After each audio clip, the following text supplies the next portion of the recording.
Bonjour, donc je m'appelle Eric Oliva, je suis fonctionnaire de police depuis 27 ans maintenant.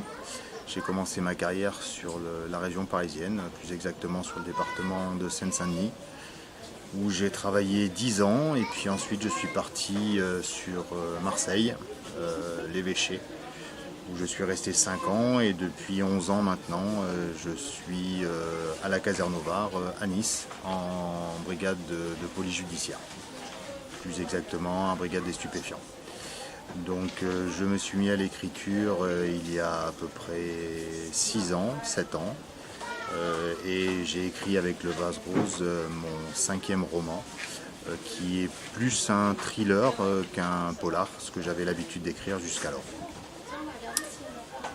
Quelle différence faites-vous justement entre le thriller et le polar?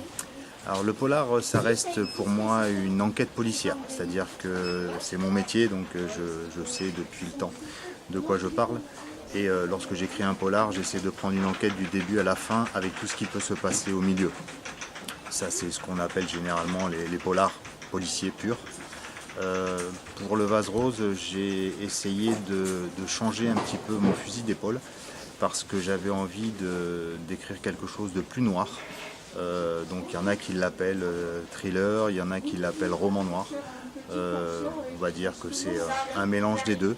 Ça reste une enquête policière, mais où il y a peu de policiers, enfin même pas de policiers du tout, parce qu'on passe sur une brigade de gendarmerie. Mais tout ce qui est fait, tout ce qui est écrit dans le corps du texte, ça reste réellement tout à fait plausible dans la possibilité qu'aurait un service de police à le faire. Voilà, donc pour le Vase Rose, alors, pour une fois ça ne se passe pas dans la région. Généralement j'écris des policiers qui se passent sur Nice et puis de temps en temps ça part à l'étranger. Mais les brigades, que ce soit la brigade criminelle ou la brigade des stupes, et celle dans laquelle je travaille, donc sur Nice.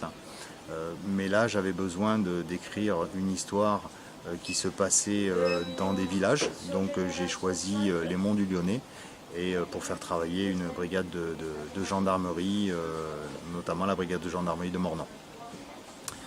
Voilà pour ce dernier roman qui a été chroniqué depuis sa sortie le 3 mai plus de 70 fois et pour l'instant qui fait l'unanimité des blogueurs et des lecteurs.